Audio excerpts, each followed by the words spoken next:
Di negeri Yaman, tinggallah seorang pemuda bernama Uwais Al-Qarni yang berpenyakit sopak. Karena penyakit itu tubuhnya menjadi belang-belang. Walaupun cacat, tapi ia adalah pemuda yang soleh dan sangat berbakti kepada ibunya, seorang wanita tua yang lumpuh. Uwais senantiasa merawat dan memenuhi semua permintaan ibunya. Hanya satu permintaan yang sulit ia kabulkan. "Anakku, mungkin ibu tak lama lagi akan bersamamu. Ikhtiarkan agar ibu dapat mengerjakan haji," pinta sang ibu. Mendengar ucapan sang ibu, Uwais termenung. Perjalanan ke Mekah sangatlah jauh, melewati padang tandus yang panas. Orang-orang biasanya menggunakan unta dan membawa banyak perbekalan. Lantas, bagaimana hal itu dilakukan Uwais yang sangat miskin dan tidak memiliki kendaraan? Uwais terus berpikir mencari jalan keluar. Kemudian, dibelilah seekor anak lembu. Kira-kira untuk apa anak lembu itu? Tidak mungkin pergi haji naik lembu. Uwais membuatkan kandang di puncak bukit. Setiap pagi, ia bolak-balik menggendong anak lembu itu naik turun bukit. "Uwais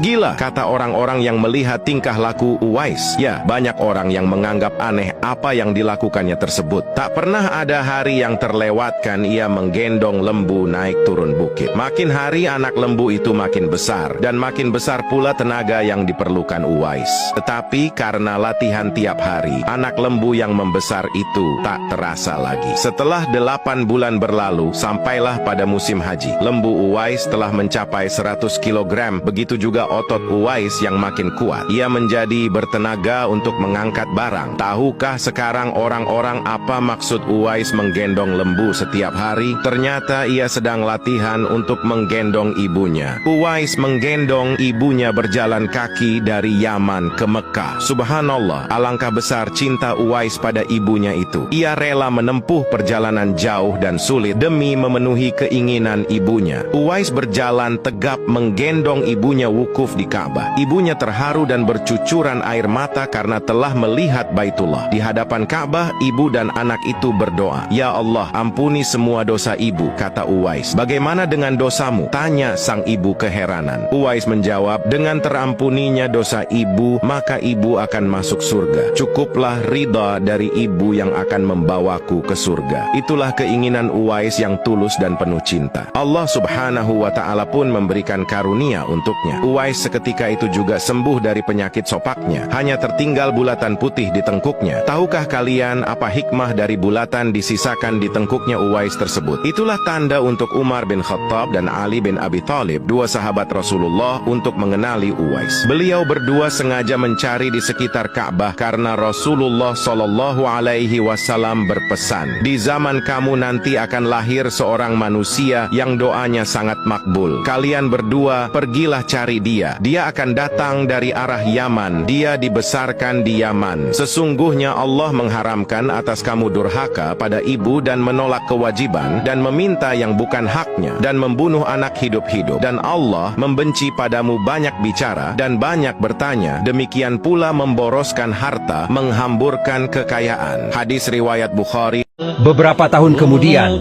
Uwais meninggal dunia. Anehnya, proses pemakamannya dihadiri oleh ribuan orang memakai jubah warna putih yang berebut untuk merawat jenazahnya.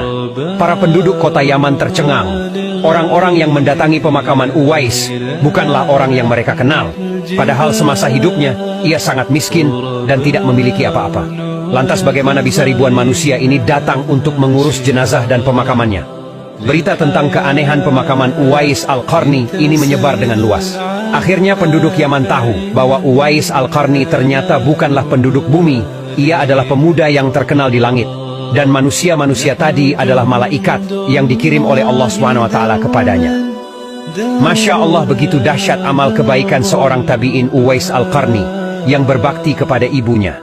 Bagi yang memberikan hadiah, saya ucapkan terima kasih banyak. Semoga Allah memberikan kemudahan rezeki bagi kalian semua, amin.